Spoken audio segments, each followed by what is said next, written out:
Son las 2 de la tarde, la 1 en Canarias. Radio María.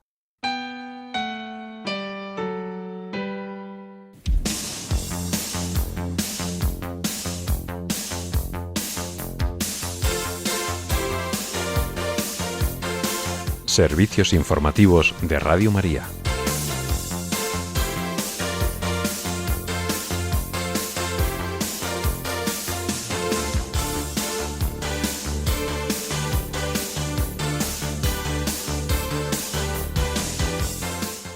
El Papa León XIV destaca el sentido de la esperanza cristiana en la misa en sufragio del Papa Francisco y de los cardenales y obispos fallecidos durante el último año, mientras un terremoto en el norte de Afganistán deja 20 muertos y en torno a 320 heridos. Y en España, el Tribunal Supremo inicia el juicio contra el fiscal general del Estado por presunta revelación de secretos. Estas y otras noticias en el informativo que ahora comenzamos. Muy buenas tardes.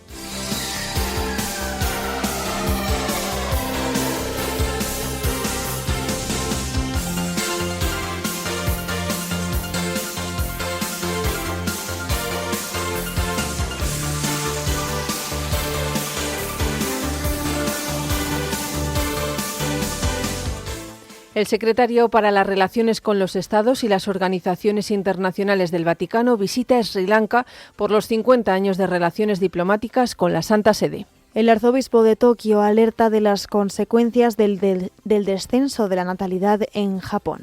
El obispo de Orihuela, Alicante, destaca el poder sanador de Dios ante las heridas del aborto. La diócesis de Almería se prepara para celebrar la jornada martirial diocesana en Adra. El presidente de Estados Unidos asegura que si el gobierno de Nigeria sigue permitiendo el asesinato de cristianos, suspenderán inmediatamente toda ayuda y asistencia a este país. Las autoridades de Gaza lanzan una campaña de vacunación para niños menores de 3 años en la región. En España, Carlos Mazón anuncia su dimisión como presidente de la Generalidad Valenciana, pero no convoca elecciones. El Tribunal Supremo se propone juzgar a Ábalos, Koldo y Víctor de Aldama por presuntas irregularidades en la compra de mascarillas. Y en deportes, el tenista italiano Jannik Sinner desbanca a Carlos Alcaraz como número 1 del ranking ATP a las puertas de las finales de Turín.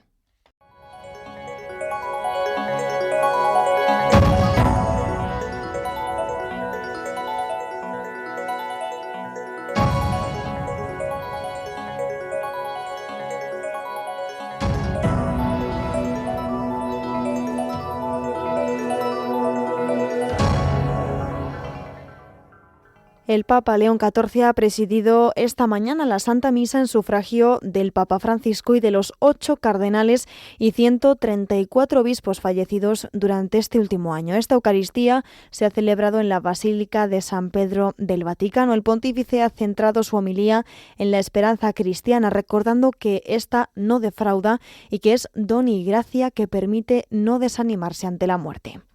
El Santo Padre añade que esta esperanza la han vivido, testimoniado y enseñado tanto el Papa Francisco como los cardenales y obispos que han partido a la casa del Padre. Para ellos ha pedido que sus almas puedan brillar como estrellas en el cielo. El sucesor de Pedro también ha hablado de la experiencia de la muerte violenta que mata al inocente y deja así desanimados, desalentados y desesperados a todos. En particular se ha referido a las personas y a los pequeños. Dice que en nuestros días sufren el trauma de una muerte espantosa desfigurada por el pecado. El Papa ha indicado que la muerte aterradora de tantos pequeños inocentes, Dios Padre no la quiere, y ha recordado que envió a Cristo para liberar a todos de este yugo y dar esperanza. El obispo de Roma agrega que es una esperanza totalmente nueva y que gracias a ella los cristianos no son vencidos por la muerte. De esta forma, el Papa ha subrayado que ni siquiera la muerte más trágica puede impedir que nuestro Señor acoja en sus brazos nuestra alma y transforme nuestro cuerpo mortal, dice incluso el más desfigurado, a imagen de su cuerpo glorioso. Por último, el Santo Padre ha remarcado que la esperanza pascual, fundada única y totalmente en el hecho de que el crucificado ha resucitado, no mira al horizonte terrenal, sino a Dios, a esa altura y profundidad de donde ha salido el sol, afirma el Papa, que ha venido a iluminar a los que están en las tinieblas y en la sombra de la muerte. Y cambiamos de asunto. La Media Luna Roja de Afganistán ha informado de que el balance de víctimas a causa del terremoto de magnitud 6,3 en la escala de Richter registrado durante la madrugada en el norte del país ha aumentado a 19 muertos y 320 heridos. El organismo ha indicado que el devastador seísmo que ha tenido su epicentro en la provincia de Balj ha provocado grandes pérdidas humanas y duras pérdidas financieras en las provincias de Samangan y Balj. La Autoridad Nacional de Gestión de Desastres ha declarado en un comunicado que todos sus funcionarios provinciales están coordinando con los gobernadores de distrito de las provincias afectadas para garantizar la llegada oportuna de los equipos de rescate y también de la llegada de asistencia necesaria. En agosto murieron más de 1.000 personas en un terremoto de magnitud 6 en el este del país, según el balance de la Media Luna Roja de Afganistán. Entonces, la provincia más afectada fue la de Kunar, a pesar de que el epicentro estuvo situado a unos 40 kilómetros de la capital de Nangarhar, Jalalabad. Y ya en España, el Tribunal Supremo ha dado inicio al juicio contra el fiscal general del Estado, Álvaro García Ortiz, por la supuesta comisión de un delito de revelación de secretos en relación con el caso de supuesto fraude fiscal que afecta al novio de la presidenta de la Comunidad de Madrid, Isabel Díaz Ayuso, Alberto González Amador.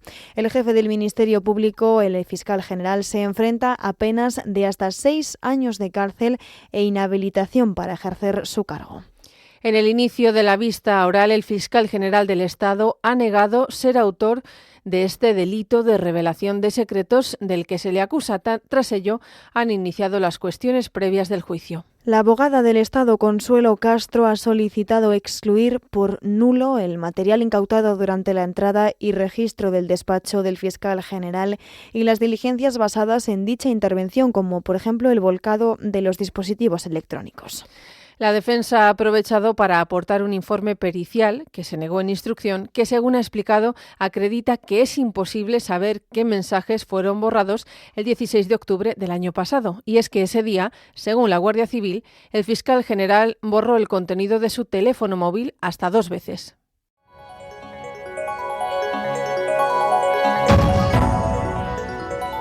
Noticias de la Iglesia en el mundo.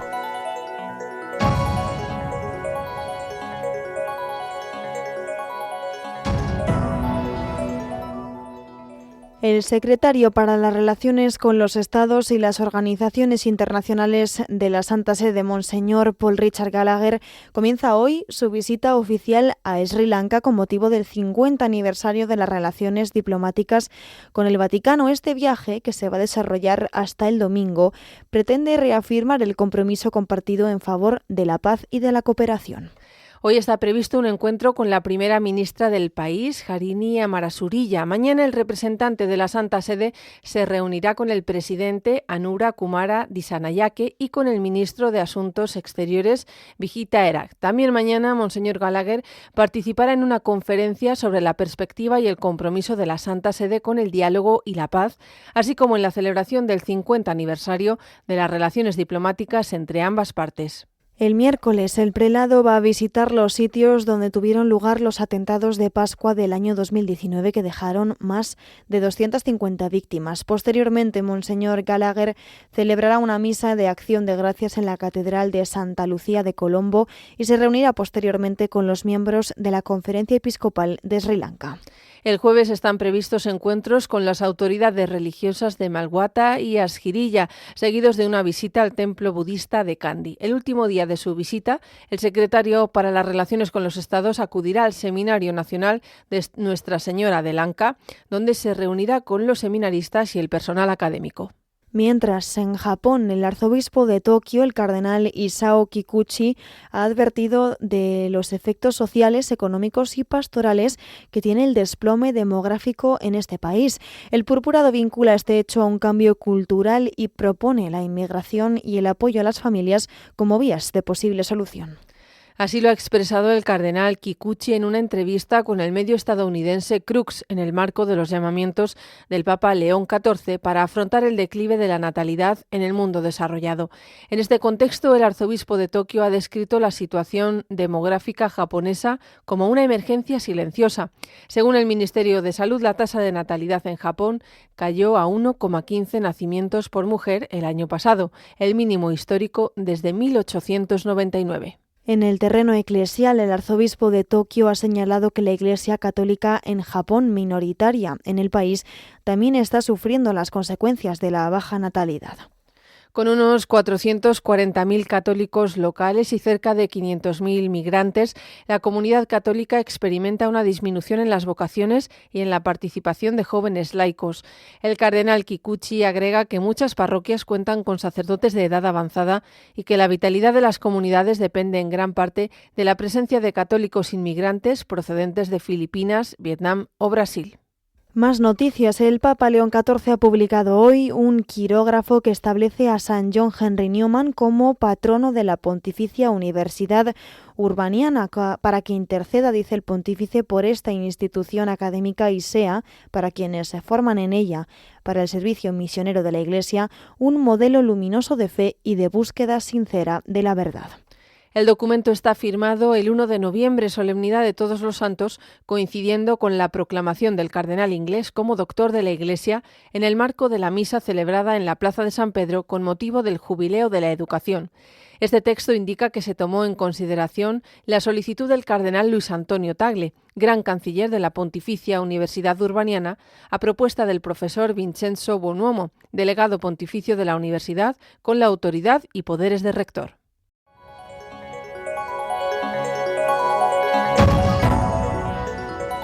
Noticias de la Iglesia en España. El obispo de Orihuela Alicante, Monseñor José Ignacio Munilla, en su programa Sexto Continente, emitido esta mañana aquí en Radio María, ha destacado el poder sanador de Dios ante las heridas del aborto. Lo ha hecho al comentar la película Heridos, un documental dirigido por Borja Martínez Echevarría sobre el síndrome posaborto y que se va a estrenar este viernes. En opinión del prelado, este estreno llega en un momento providencial. Porque habíamos tenido en España un debate muy reciente, ¿no? Aquellos que reivindican el aborto como un derecho niegan sistemáticamente que el aborto tenga ningún tipo de consecuencias. Lo niegan. No hay ningún síndrome clínico posterior para las mujeres que han abortado. No hay secuelas. No es verdad. No hay nada de eso, ¿no? Entonces, pues es que ahora viene de repente, ¿no? Pues un documental como este en el que un grupo de, 5 personas han tenido la valentía de dar testimonio público de qué ha pasado en sus vidas después de que hayan abortado. Refiriéndose a la realidad interior de las heridas postaborto, Monseñor Munilla ha asegurado que el dolor existe aunque lo censuren, callen o se ideologice. En este sentido, ha aseverado que el aborto deja huella.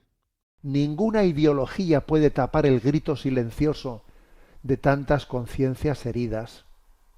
El testimonio de quienes han vivido el aborto desvela lo que tantos quieren ocultar, que toda vida deja huella. No se puede encubrir con palabras lo que el corazón ha grabado con lágrimas. El sufrimiento, ¿no?, de las mujeres que abortaron o de también los hombres que impulsaron el aborto es la prueba viva de que la verdad no se borra. Solo se consigue negar por un cierto tiempo. Se puede censurar el discurso, pero no se puede borrar el dolor que brota de la experiencia. Cuando la herida habla, las máscaras caen y la verdad se impone con una fuerza desarmada, ¿no? La herida, la realidad de la herida tiene más fuerza que cualquier propaganda. Tarde o temprano se abre paso. No obstante, el obispo de Orihuela Alicante ha subrayado que esa huella puede ser sanada y redimida, como queda patente en el documental Heridos. Donde hubo una herida profunda, se muestra cómo la gracia puede reescribir una nueva historia. Se muestra que ninguna herida es tan honda que no pueda ser alcanzada por la misericordia de Dios. Se muestra que cuando el corazón se abre a la verdad, el Señor entra con ternura para curar lo que parecía irrecuperable, ¿no? No se trata de que aquí se busque un refugio de remordimiento, sino que es un taller donde Dios reconstruye vidas rotas. Solo quien ha llorado su herida puede comprender la belleza de haber sanado, ¿no?, por la misericordia de Dios. Asimismo, Monseñor Munilla ha asegurado que Dios acaba convirtiendo esas heridas en un lugar especial de evangelización, mostrando desde la esperanza que Dios hace todo nuevo y que Él tiene la última palabra de resurrección y vida. Precisamente hoy concluye la campaña de 40 días por la vida en nuestro país, que comenzó el pasado 24 de septiembre en diversos lugares de España. Esta iniciativa mundial tiene como objetivo acabar con el aborto mediante la oración, el ayuno, la sensibilización de la comunidad y una vigilia pacífica, diaria y constante frente a los abortorios. Durante 40 días, numerosas personas han realizado turnos de oración frente a estos centros, portando carteles con los mensajes de la campaña y ofreciendo su ayuda. Como se indica en la web de esta campaña, desde 2007 se han salvado 25.795 vidas en todo el mundo. Además, se han cerrado 182 centros de aborto y constan 275 conversiones de trabajadores de la industria del aborto. En Madrid, esta campaña concluirá con una consagración a San José. Será en el marco de la Santa Misa, que se celebrará a las 8:30 de esta tarde en la Basílica de San Miguel Arcángel de la capital española. Y cambiamos de tema. La diócesis de Almería se está preparando para celebrar la jornada martirial diocesana. Va a tener lugar este jueves 6 de noviembre en la memoria litúrgica de los mártires españoles de la persecución religiosa del siglo XX. Este año va a ser en la parroquia de la Inmaculada Concepción de Adra, localidad especialmente significativa por haber dado testimonio de fe a través de varios mártires beatificados. El encuentro está organizado por la Delegación Episcopal para la Causa de los Santos, con el deseo de mantener viva la memoria agradecida de quienes ofrecieron su vida por Cristo. La celebración comenzará a las 12 del mediodía con la Santa Misa, concelebrada por el clero diocesano. Al término de la Eucaristía se realizará un acto ante las reliquias de los mártires de Adra, seguido de un momento de veneración y oración en memoria de su testimonio cristiano. Los beatos mártires de Adra de los que estamos hablando son la beata Carmen Godoy, laica, y los presbíteros José Perís, Luis Eduardo López, Eduardo Valverde y Francisco Manzano. Entregaron su vida por la fe durante la persecución religiosa, como les decíamos, del siglo XX. Como explican desde la diócesis de Almería, la jornada martirial es una ocasión para recordar, agradecer y renovar la fe, siguiendo el ejemplo de quienes con valentía y fidelidad al Evangelio dieron su vida por Cristo.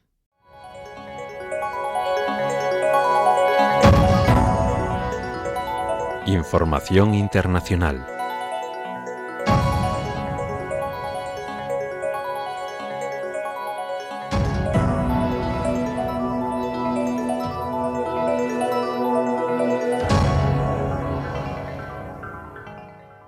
El gobierno de Nigeria ha asegurado que está haciendo todo lo que está en su mano para proteger a toda la población de los ataques del extremismo en el país africano, tras conocer su inclusión, por orden del presidente de Estados Unidos, Donald Trump, en una lista de países preocupantes por la violencia contra los cristianos.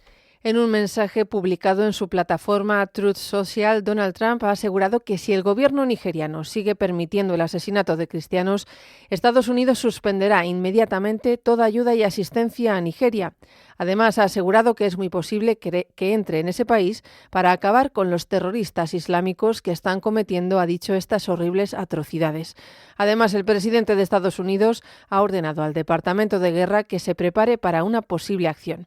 Finalmente, apela al gobierno nigeriano a actuar rápido frente a esta situación.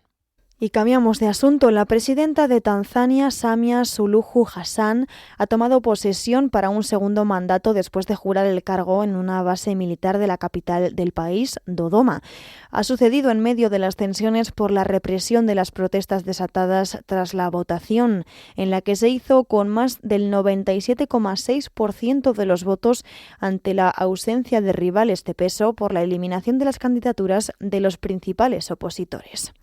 Por su parte, el principal partido de la oposición, el Partido de la Democracia y el Desarrollo, que eleva a más de 700 los muertos por la represión de las fuerzas de seguridad, se ha negado a reconocer a Suluhu como presidenta y ha denunciado la comisión de asesinatos en masa bajo el régimen de Samia Suluhu Hassan y su partido. Y nos vamos hasta Tierra Santa. Las autoridades de la Franja de Gaza, controladas por los terroristas de Hamás, han anunciado que el domingo van a lanzar una campaña de vacunación que durará 10 días y que buscará reforzar el programa de inmunización para niños menores de 3 años. La campaña será llevada a cabo a través de 150 centros sanitarios y ha recalcado que la vacunación es la primera y última línea de defensa contra epidemias y enfermedades que amenazan la vida de los niños que han perdido sus vacunaciones básicas durante la ofensiva de Israel. Entre tanto, una comisión del Parlamento israelí ha dado su respaldo a la introducción de la pena de muerte para los condenados por terrorismo. Esto sucede después de que el coordinador sobre la situación de los rehenes, Gal Hirsch, haya confirmado que el primer ministro israelí apoya este proyecto. La Comisión de Seguridad Nacional ha dado su visto bueno a la propuesta en una primera lectura, con lo que el texto, que permite a los tribunales dictar penas de muerte por el asesinato de israelíes por motivos nacionalistas, podría ser sopesado el miércoles por el Pleno del Parlamento. La votación ha tenido lugar menos de una semana después de que el ministro de Defensa de Israel Katz, prohibiera al Comité Internacional de la Cruz Roja realizar visitas a combatientes llamados ilegales en prisiones del país, alegando que supondrían un daño a la seguridad del país, sin que por ahora haya detalles sobre el alcance de este paso. Más temas. Las Fuerzas Armadas de Ucrania han informado de un bombardeo sobre una refinería de petróleo en la región rusa de Saratov, defendiendo de nuevo que este tipo de objetivos son legítimos porque facilitan la continuación de la invasión lanzada por Rusia en febrero del año 2022. El Estado Mayor del Ejército ucraniano ha asegurado que, como consecuencia del ataque, las instalaciones de la refinería han sufrido un incendio. En este contexto, las autoridades belgas han advertido de la presencia de 4 drones más sobrevolando la base militar de Kleine Brogel, utilizada por la OTAN tras un primer avistamiento en el que, igual que en esta nueva ocasión, las aeronaves no tripuladas desaparecen hacia el norte de la localidad de Peer, situada a unos 13 kilómetros al sur de Países Bajos. Y la Unión Europea ha anunciado 5 millones de euros en ayuda humanitaria de emergencia para atender a las comunidades afectadas tras el paso del huracán Melissa en Jamaica, Cuba y Haití. En este sentido, aparte de los fondos anunciados, el bloque europeo ha informado de que prepara vuelos humanitarios y el despliegue de reservas de ayuda europeas a través del Mecanismo de Protección Civil de la Unión. El huracán Melissa ha dejado cerca de 60 fallecidos en su paso por el Caribe, en particular por Jamaica, Haití, Panamá y República Dominicana. En Cuba, donde las autoridades evacuaron de manera preventiva a más de 700.000 personas, no ha trascendido la cifra oficial de víctimas mortales, aunque se han registrado importantes daños en las infraestructuras del este de la isla.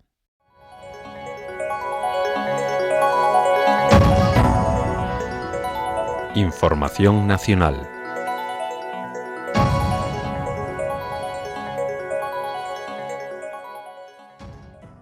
En nuestro país, el presidente de la Generalidad de Valencia, Carlos Mazón, ha anunciado que presenta su dimisión 370 días después de la dana que arrasó parte de la provincia de Valencia. Mazón ha afirmado que por voluntad personal habría dimitido hace tiempo, dice, porque ha habido momentos insoportables. Así lo ha afirmado para él y para su familia. Ha reconocido que estos meses han sido durísimos. Mazón ha comunicado su decisión a Su Majestad el Rey, a quien ha agradecido su apoyo al pueblo valenciano tras la riada. No obstante, Mazón seguirá oficialmente en el cargo y presidirá mañana el pleno de su gobierno, en el que se aprobará la salida del vicepresidente para la reconstrucción, Francisco Javier Gampan-Pols. No obstante, el dirigente alicantino mantendrá su escaño en las Cortes Valencianas, lo que le permite mantener su condición de aforado ante la evolución de la causa que instruye una jueza en la localidad de Catarroja sobre la gestión de la emergencia por la riada que provocó 229 muertes. El hasta ahora presidente de la Generalidad Valenciana también dejará la dirección del Partido Popular de la comunidad, cuyas riendas tomará una gestora hasta la celebración de un congreso regional. Antes, el Partido Popular presentará como candidato a la investidura al secretario general y actual portavoz parlamentario Juanfran Pérez Llorca. Para ser elegido nuevo presidente de la Generalidad, el también alcalde de Finestrat deberá contar con los votos a favor de Vox. Y cambiamos de asunto. El magistrado del Tribunal Supremo, Leopoldo Puente, ha propuesto juzgar al exministro socialista José Luis Ábalos, su exasesor ministerial Koldo García y al empresario Víctor de Aldama por presuntas irregularidades en los contratos de mascarillas que adjudicó el Ministerio de Transportes durante la pandemia. Considera el juez que los hechos podrían ser constitutivos de delito de cohecho, pertenencia a organización criminal, tráfico de influencias y malversación. El juez considera que después de que Ábalos fuese nombrado ministro de Transportes, los tres acordaron beneficiarse económicamente de la adjudicación de contratos que pudieran realizarse en el ámbito de la administración pública y aprovechar todas las oportunidades que se les pudieran presentar valiéndose de dicha valiosa influencia. Así consta en un auto en el que el instructor da 10 días de plazo a la Fiscalía y a las acusaciones populares, que están lideradas por el Partido Popular, para que presenten sus peticiones de archivo o sus escritos de acusación, así como la práctica de diligencias complementarias.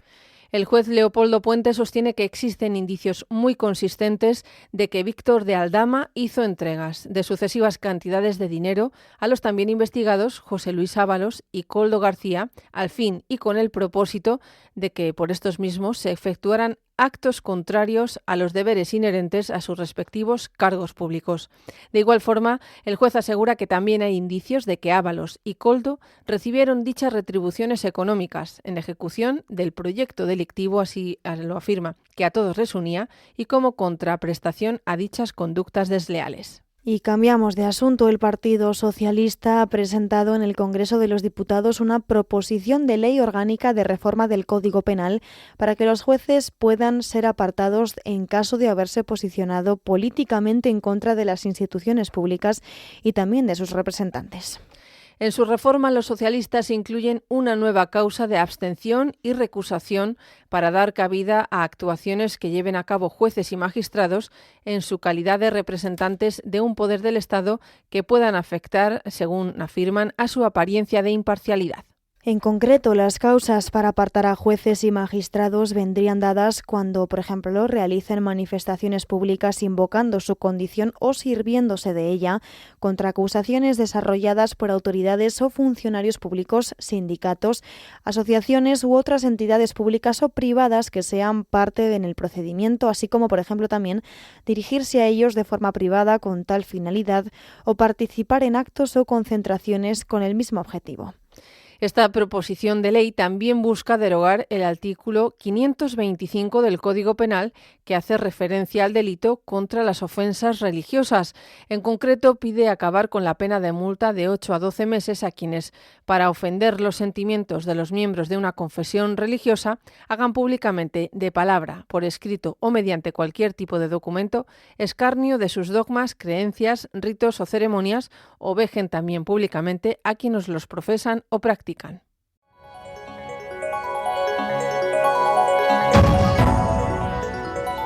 Información deportiva.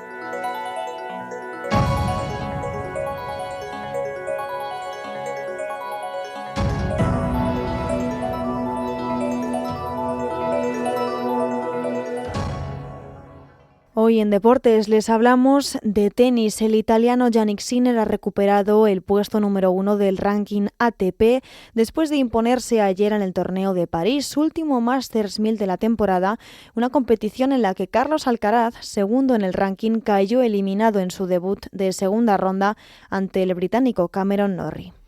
Jannik Sinner vuelve a lo más alto del ranking ATP 9 semanas después de cederlo ante Carlos Alcaraz tras la final del Abierto de Estados Unidos. El italiano lidera ahora la clasificación ATP con 11.500 puntos, 250 más que Alcaraz.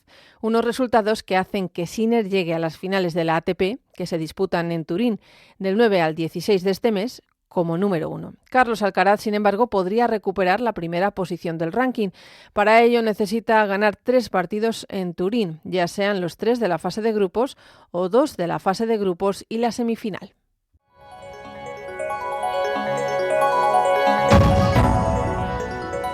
Noticias autonómicas.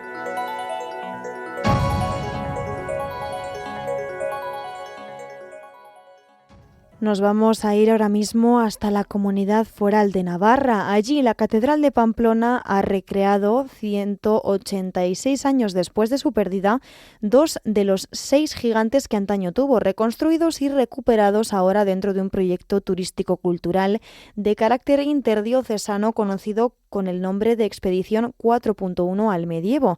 Este cuenta con la financiación de los fondos Next Generation de la Unión Europea. Nos va a dar más detalles nuestro corresponsal desde Pamplona, Miguel Ángel Irigaray. Muy buenas tardes, Miguel Ángel, cuéntanos.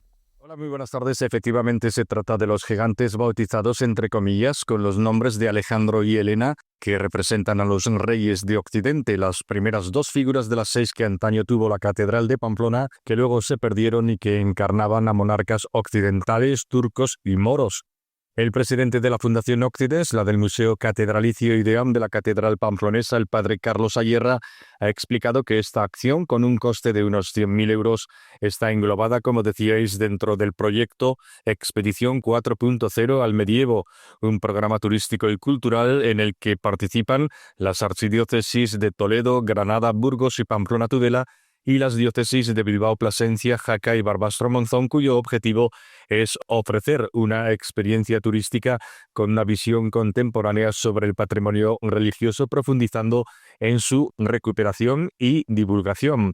El proyecto ha sido financiado por el Ministerio de Industria y Turismo del Gobierno de España mediante la concesión de fondos Next Generation de la Unión Europea a través de la convocatoria Experiencias Turismo España. Escuchamos hablar del proyecto al padre Carlos Ayerra. Una ilusión que viene ya de bastantes años atrás motivada, diría, por parte de la Asociación de Amigos de la Catedral, que ya pasa de 10 años, más todavía, en que fue el proyecto, la ilusión, los bocetos, el plan inicial de todo ello. Hasta que hace unos pocos años tuvimos la oportunidad de un conjunto de diócesis de España que representan a unas 7 autonomías también del país, participar en un proyecto, excursión, viaje al Medievo 4.0, en el cual cada una de ellas presentaba un proyecto propio para el conjunto final de todas ellas. Nosotros, dado que estaba este proyecto dormido aquí por la Catedral, con la Asociación de Amigos, como ya he dicho, presentamos, si era factible, retomar los gigantes del Cabildo, que sabemos son 212 años que ya habíamos prescindido de ellos. Estos 2 gigantes reconstruidos de la Catedral de Pamplona fueron presentados el pasado viernes en rueda de prensa celebrada en el refectorio de la Catedral, y este último sábado aparecieron y bailaron por primera vez ante el expectante y numeroso público congregado en el atrio catedralicio para verlos.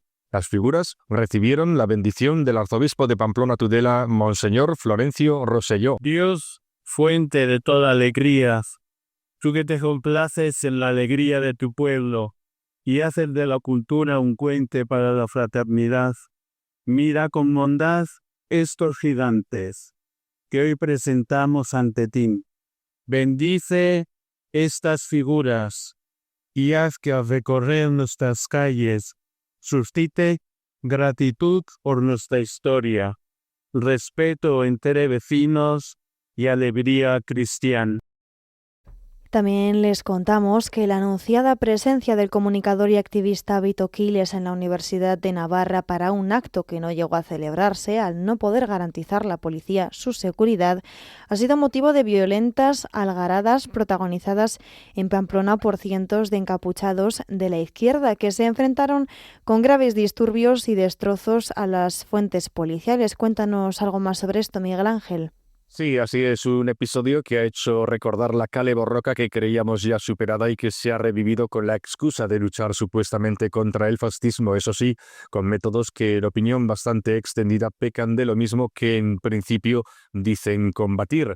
Unos incidentes saldados con 2 detenidos y 5 heridos, un periodista apaleado en un ojo que el alcalde de Pamplona, Joseba Sirón, no ha condenado claramente, pues se ha limitado a apelar a los valores de convivencia, ya que Pamplona es una ciudad donde tenemos que tener sitio todos, señalando que lo ocurrido demuestra que todavía hay quien pretende de alguna manera provocar y, en segundo término, que hay quien entra en las provocaciones en un ejercicio de reparto de culpas que ha olvidado reprobar de modo expreso los actos violentos protagonizados por radicales.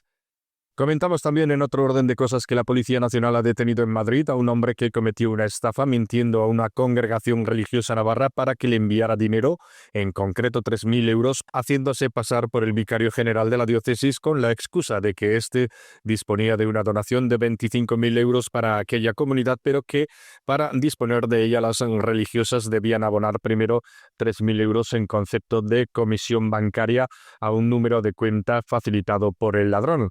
No es la primera vez que grupos organizados de estafadores se hacen pasar por figuras de la jerarquía eclesiástica para lograr un abono económico por parte de las víctimas. De hecho, a finales del mes de julio, el arzobispado navarro emitió una nota de prensa advirtiendo de llamadas fraudulentas en las que un estafador se hacía pasar por Florencio Rosselló, el arzobispo, solicitando transferencias o datos bancarios con diferentes excusas. Y terminamos con el apunte de que el diputado Sergio Sayas, exmiembro de Unión del Pueblo Navarro, es el nuevo secretario general del Partido Popular de Navarra en sustitución de Amelia Salanueva, quien pasa a ejercer las funciones correspondientes al área de coordinación parlamentaria. Nada más, es todo desde Pamplona. Saludos, muy buenas tardes. Muchísimas gracias, Miguel Ángel, como siempre, por toda esta información. Un saludo y nos vamos hasta Andalucía. Allí, el gobierno autonómico ha avanzado ya sus presupuestos para el año 2026. Nos va a dar más detalles nuestro corresponsal en Andalucía, Benjamín Vargas. Muy buenas tardes, Benjamín. Buenas tardes. El Gobierno andaluz presentó el pasado 30 de octubre en el Parlamento de Andalucía el proyecto de presupuestos para 2026, que asciende a 51.597 millones de euros, un 5,6% más que en el ejercicio anterior. Según la Junta de Andalucía, 2 de cada 3 euros se destinarán a gasto social, con especial refuerzo en sanidad, educación y empleo. Durante el acto de entrega de los presupuestos al presidente de la Cámara Andaluza, Jesús Aguirre, la consejera de Economía, Carolina España, destacó que estas cuentas son realistas, prudentes y comprometidas con el bienestar de los andaluces. El proyecto inicia ahora su tramitación parlamentaria, una tramitación que, dada la mayoría absoluta del Partido Popular en el Parlamento andaluz, no debe presentar ninguna dificultad para el Ejecutivo presidido por Juanma Moreno. Y a continuación les hablamos de las intensas lluvias que tuvimos en Andalucía durante la pasada semana, porque los días 29 y 30 de octubre dejaron más de 1.300 incidencias en la comunidad autónoma, con especial impacto en las provincias de Sevilla, Huelva y Córdoba.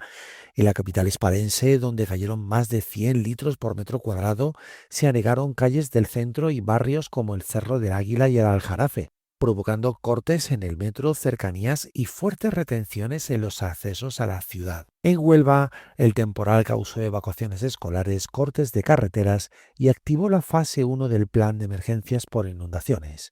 Como dato positivo del temporal, las lluvias han permitido una notable recuperación de los embalses andaluces. El de Sierra Bollera, en Córdoba, roza ya el 76% de su capacidad, cuando hace poco más de un año estaba casi seco. En conjunto, la cuenca del Guadalquivir supera el 41% de llenado, una cifra que no se alcanzaba desde hace meses y que alivia la situación hídrica en buena parte de Andalucía. Y este fin de semana, el Día de Todos los Santos y el de los fieles difuntos han transcurrido sin incidencias en Andalucía. La población de la región ha podido acudir sin ningún problema a los cementerios de Andalucía. Cuéntanos más sobre esto, Benjamín.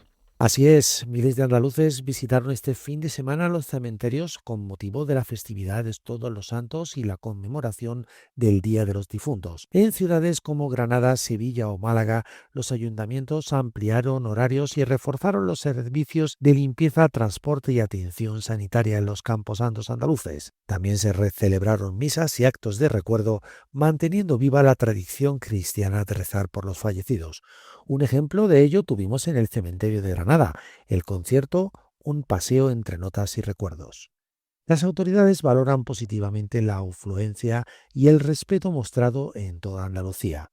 Gran parte de las flores que se han puesto en los cementerios andaluces vienen desde la localidad gaditana de Chipiona, que ha tenido buena demanda en vísperas de esta festividad. Por último, les contamos que la central térmica Litoral de Carboneras, en la provincia de Almería, completó esta semana su proceso de desmantelamiento con la demolición durante la mañana del pasado jueves del último edificio en pie, la nave de tolvas de 180 metros de largo y 57 metros de alto. El derribo necesitó 550 kilos de explosivo para demoler más de 12.000 toneladas de estructura metálica. Endesa, que es la propietaria de esta extinta central, prevé que el espacio albergue nuevos proyectos industriales sostenibles con la creación de más de 200 empleos directos como parte del programa de reactivación de la comarca. Desde Andalucía les informó una semana más Benjamín Vargas para Radio María. Muchísimas gracias, Benjamín, y hasta la semana que viene. Y vamos a finalizar ya este informativo con la previsión del tiempo realizada por Miriam Herraiz. Les contamos que esta tarde seguiremos con nubosidad en Galicia, en la fachada mediterránea peninsular y en Baleares. Ahí podría caer algún chubasco todavía. Seguiremos con mala mar en Canarias, en la costa gallega, en la Cantábrica y también en Baleares. Mañana martes tendremos nieblas matutinas principalmente en puntos del interior de Murcia, de la Comunidad Valenciana y de Cataluña, y también en ambos archipiélagos. Esperamos más nubosidad sin precipitaciones, salvo en Galicia, donde sí que lloverá. El viento soplará con fuerza especialmente en el norte y en torno del sistema central, y tendremos oleaje en la costa gallega y cantábrica. Las temperaturas de mañana serán parecidas a las de hoy.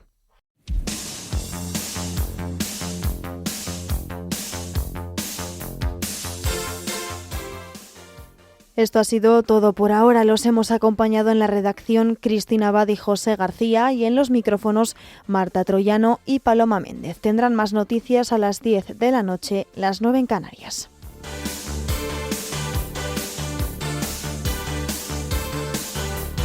Informativos de Radio María.